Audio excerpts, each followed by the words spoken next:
I'll be showing how we assemble our 5 square centimeter water electrolysis cell using an Aemion membrane. The membrane should be exchanged prior to cell setup. So this is simple, just remove the membrane from the backer, place in the solution,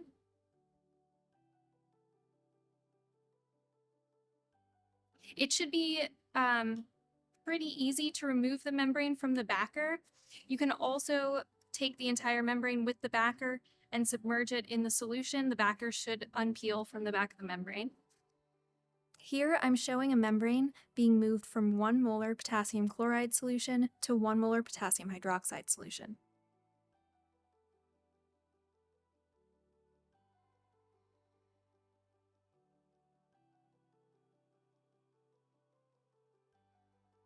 To do that, I'll take my membrane that's been soaking in 1 molar potassium chloride.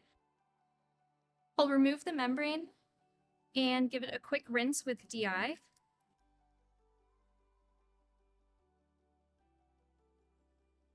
And place it in the 1 molar potassium hydroxide solution.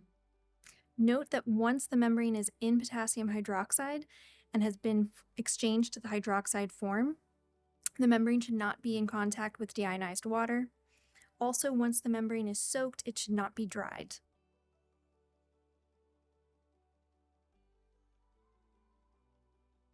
Our cell hardware consists of 4 nickel plates.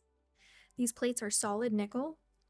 All O-rings are EPDM, ethylene propylene diene monomer rubber.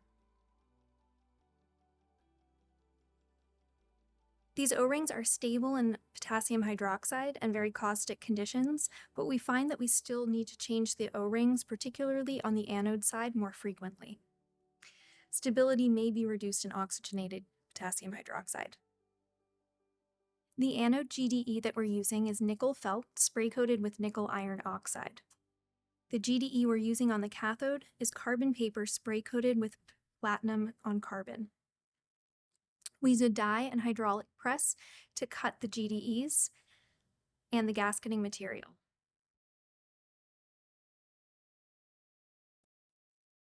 Our gaskets are PTFE sheets and are non-compressible. Gasketing thickness is chosen based on desired GDE compression.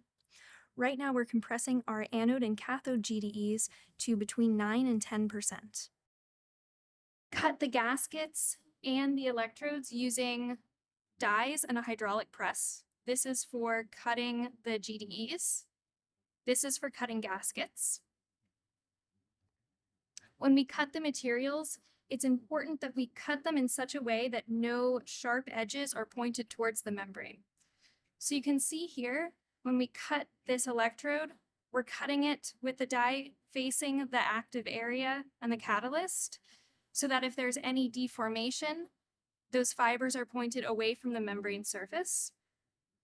Similarly, when we're setting up the gasketing material, we look at the edges of the gaskets along the active area and set it up so that these gaskets have no sharp edges pointing towards the membrane. Here's a drawing of our cell assembly, showing gasketing materials, GDEs, nickel plates, and our membrane. We use these 2 pins to help align the nickel plates and gasketing to make sure that there's no movement or misalignment during the setup process or when we move the cell. Next, I'm going to take the membrane that's been soaking for at least 1 day in potassium chloride and 1 day in potassium hydroxide and sandwich that between our electrodes and gasketing.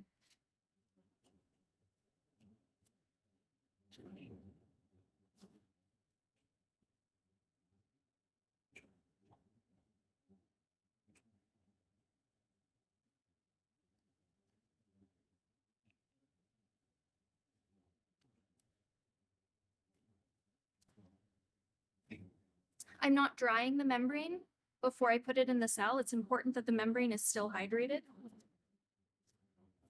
And I'm going to add this gasketing, again making sure that it's aligned such that there are no sharp edges pointing towards the membrane.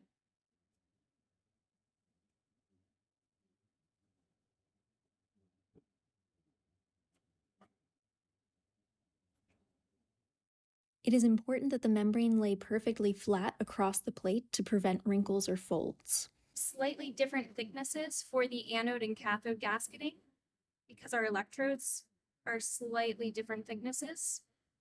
And we want to keep our compression, like I said before, to 10%. If electrode compression is too high, you may observe damage to the membrane and measure high gas crossover. If compression is too low, you may see increased ohmic losses because the porous transport layers aren't making good contact with the flow fields. This is our cathode.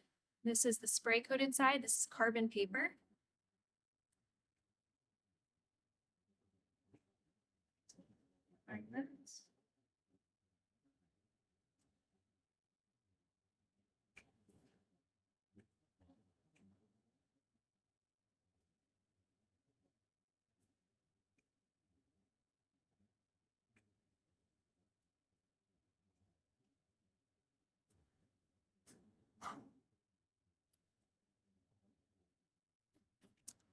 Next, I'm going to secure the cell using these two O-rings. They don't provide the pressure that we need to hold the cell, to compress the cell, but they do hold the plates in place.